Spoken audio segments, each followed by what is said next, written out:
Good evening, everybody. JC here. It's about 10:45 in the evening. Gonna make a quick run to the HEB and then maybe one more stop and see how FSD does at night. Let's go.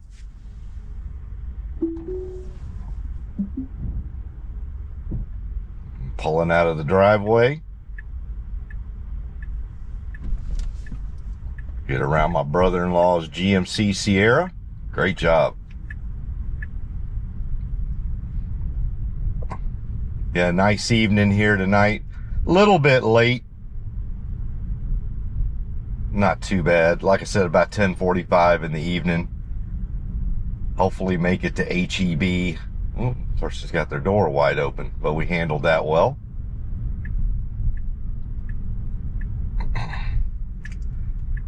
Make it to HEB before they close the doors. I don't have to. Let's see, which way are we going here?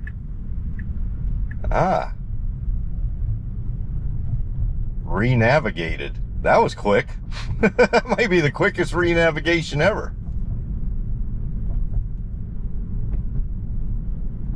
So it was going to take me out the back way of my neighborhood, and now it looks like it just wants to go ahead and take Northpark the whole way. But that's the beautiful thing about Tesla navigation, is it is up to the minute, up to the second, with the most efficient navigational data. It's a little windy tonight. Took my wife to the airport earlier this morning. She is up in Kansas for the next few days for work. Believe she's coming back in Wednesday night. I need to confirm that with her, so I'll have another drive out to the airport Wednesday evening. This is Monday night, by the way. Monday, March the 3rd. So we had a scrub on the SpaceX IFT number 8, unfortunately.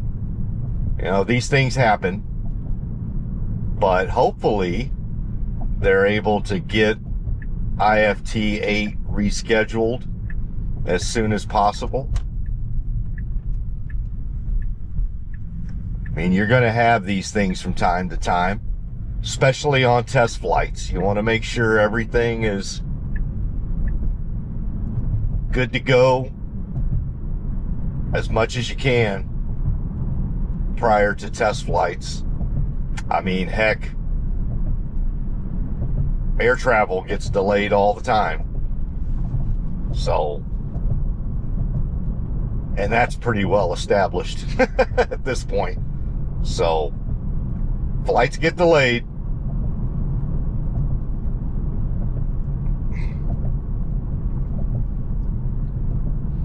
But really excited to see that. Yeah, we got down to T-minus 40 seconds and they held for, I don't know, maybe a good 5 to 10 minutes and then just decided to scrub it.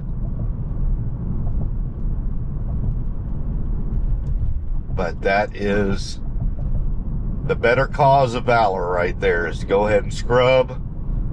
You don't know for sure. Or heck, they knew for sure. Things weren't right. So, you know, that's the other thing you got to remember, is even on scrubs, we learn things. So look at it this way. They got up to 40 seconds before liftoff. You don't think that they learn some things with the thrusters and the propellant, and they didn't have to lose a booster or a rocket to do it? So there's always learnings from these. Obviously not as many learnings as you're going to get from getting the daggum thing up in the atmosphere and beyond our atmosphere. But even on the launch pad, you get all that up to 40 seconds before liftoff, you are definitely going to have some learnings from that. So glass half full, people, glass half full. Like I always said, Orville and Wilbur, they did not cross the Atlantic the first day they went out on Kitty Hawk on the North Carolina beach. Folks forget that. Seems like they conveniently put that out of their memory as they get on planes every single day, multiple times per day. It's like, it's not like they flew from North Carolina to London in 1903. They didn't even get to Onslow Beach in North Carolina, let alone London. So just got to keep iterating, got to keep testing, got to keep moving forward. Of course, there's going to be some folks that just always going to hate. So you're going to hear that. So don't worry about it. I mean, I said to somebody, I'm pretty doggone sure there was a reporter on the beach at Kitty Hawk whose tagline was, Kitty Hawk a disaster. They don't make it to London. Don't make it across the Atlantic. So anybody can write a headline. Just laugh at it, have a nice little chuckle, and then continue to move forward. That's what the folks at SpaceX do every single day.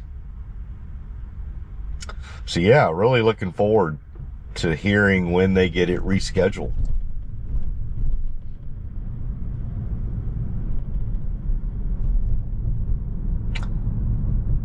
And then my understanding from talking to a couple of folks in the Tesla X community who are really well versed in space technology, SpaceX, space flight, is that the following flight, oh my gosh, are we going to do a proper lane selection here? Wow. Okay. So this may not seem like much, folks. In fact, there's probably people like, why was that a big deal? You just got over a lane. But for the past good while, the lane selection of FSD right here at this intersection has not been the best. We've always made it over here to continue to go straight underneath the bridge and stay straight on Northpark. It's always done it 100% of the time, but it never gets out of those left two lanes over there here at the intersection. And so it generally has to slow down or speed up or whatever to then get over here, which is fine. I mean, it's legal, but it's just not optimal. And it did it this time. It did the right lane selection. So that's awesome. Great job. We did have the same lane selection issue we normally do going towards the airport this morning. There's that one intersection on Will Clayton Parkway, and I forget the cross. I think it's Greens Road. I could be wrong, but it's right there right before you go into the airport. And that leftmost lane turns into a turning lane only, but there's no signs to tell you that. And in fact, there's no sign to tell you that literally until you're 50 feet away from the traffic light. So, and it had that snap. But again, the great thing about 13.2.8 is it always is able to correct itself. But here on this one, that's great. We didn't have any correction to do. It did it right the first time. All right. Let's see. Here lately, the preset navigation for HEB has been like right before you go into the parking lot. All right, so at least it's going to go into the parking lot. Let's see what it does once we're in the parking lot. Is it going to park? Yeah, but that ain't great. So I think I've got about 5-10 more minutes. I'm going to run in there real quick and I will be right back. Bye. All right, everybody, back in the Tesla. Let's head on across the street over to the Circle K.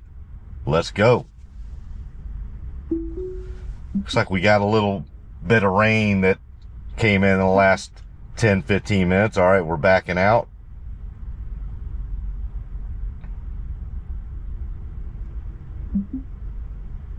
Yeah, I just made it.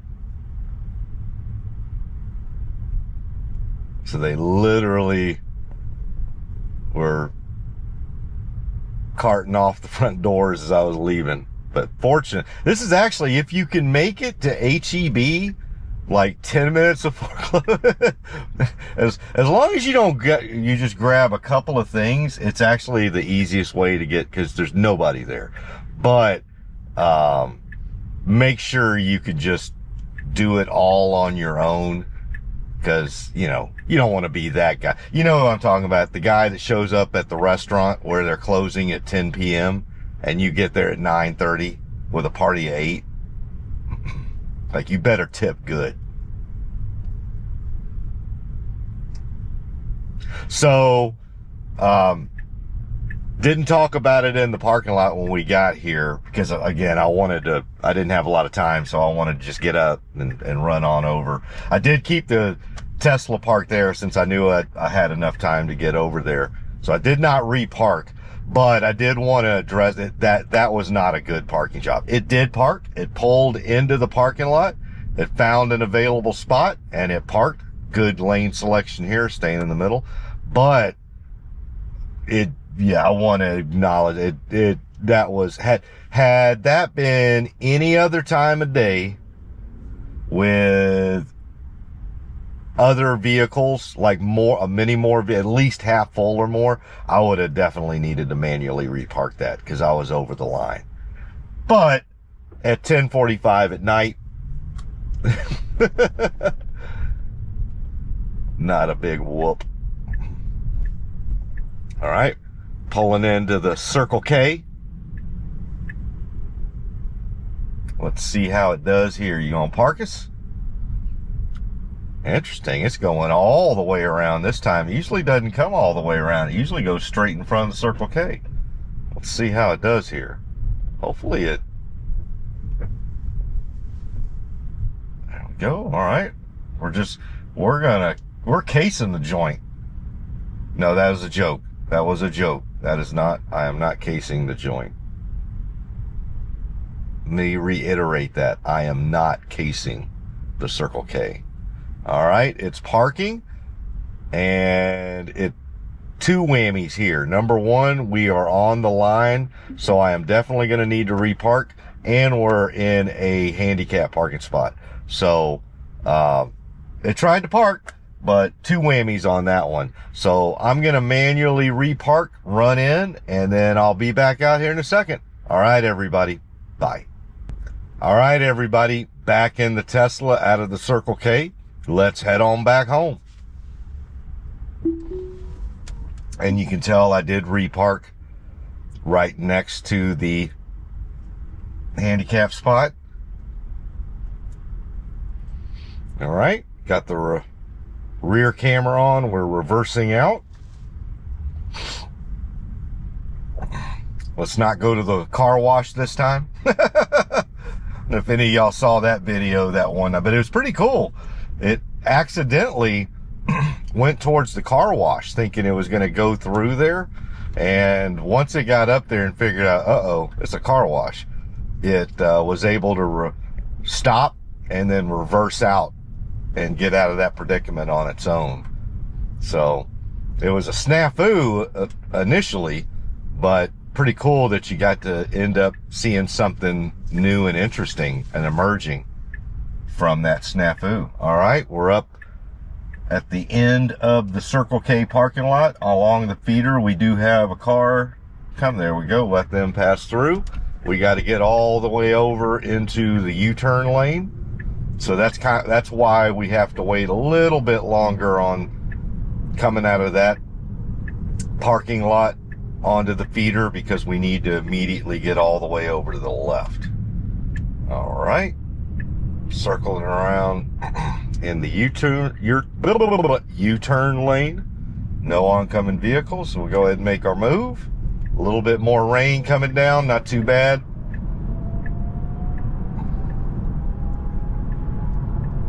Making our way all the way over to the right.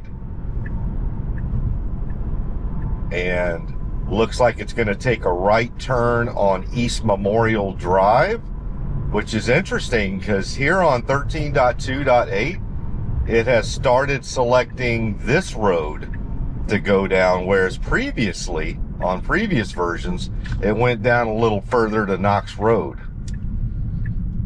And this one is a little more tricky than the Knox Road. It's more narrow. It's literally one lane that you use for 2 lanes. And then you've obviously then also have to make an unprotected left turn onto 494 versus just being able to go across 494. It's a lot easier to just get across something than to actually make an unprotected left into something. That's generally speaking one of the most complex things you do in driving is making unprotected lefts where the both sides of oncoming traffic you're going into have the right of way with no stop sign or stoplight. Excuse me. This go around was pretty easy. Nobody on the road. So, all right, we're coming up to Knox Road. You take a right turn here over the railroad tracks.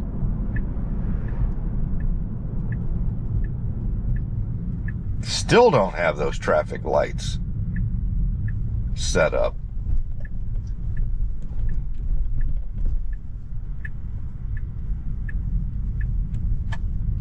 Nice tight turn. Excuse me.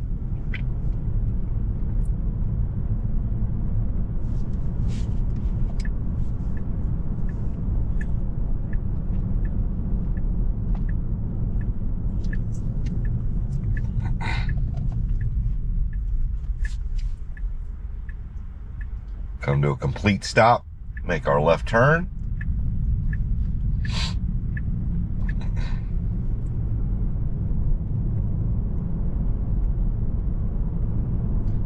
See what our speed selection is like here. We're going about 36 and a 30, 38. Pretty good, 37. At night, no other traffic around to gauge off of, so actually doing pretty good with speed selection.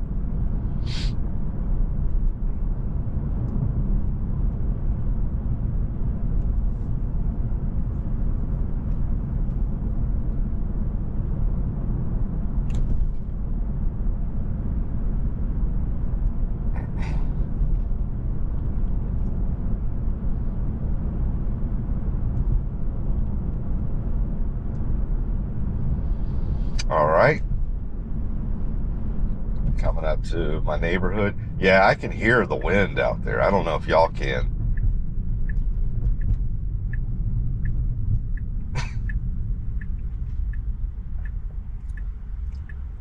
Come to a complete stop, take a right turn.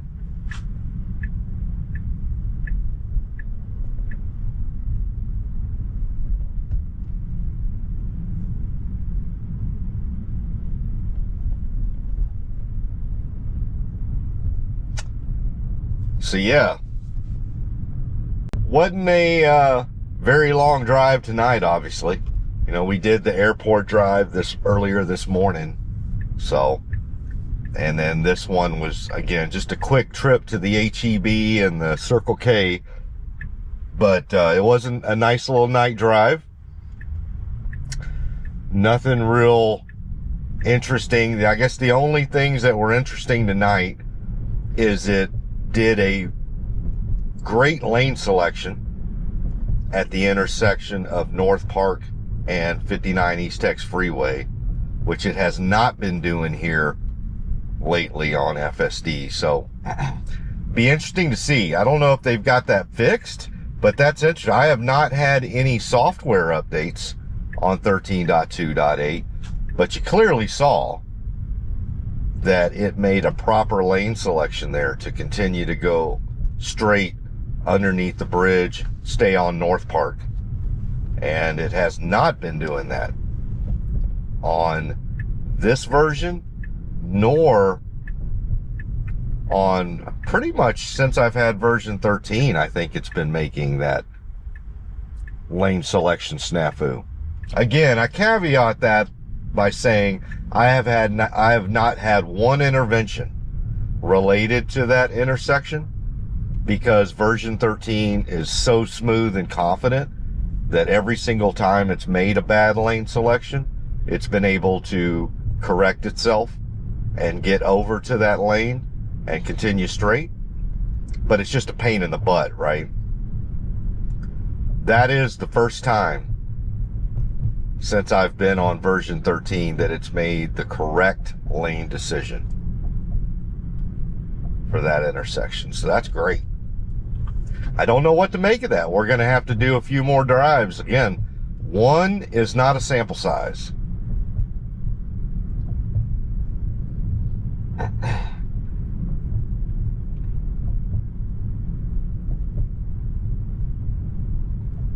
And then it parked at the HEB as well as the Circle K, but neither of those parking jobs were that great.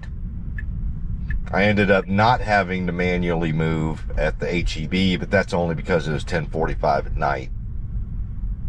And there was literally only 20 other cars in the parking lot. At the Circle K, I did, because it not only parked over the line, but it was in a handicap spot. So obviously needed to repark for that. Let's see what FSD does here. I'm thinking, yeah, it's just going to parallel park right here. All right, everybody. Well, I'm going to get it parked. I need to reverse park in anyway for charging, but I hope everybody's been having a great evening. I hope we get to hear about the updated SpaceX Starship launch time frame here soon. Hope y'all continue to have a great week. You know I love you, and I'll talk to all of y'all again really soon. Bye-bye.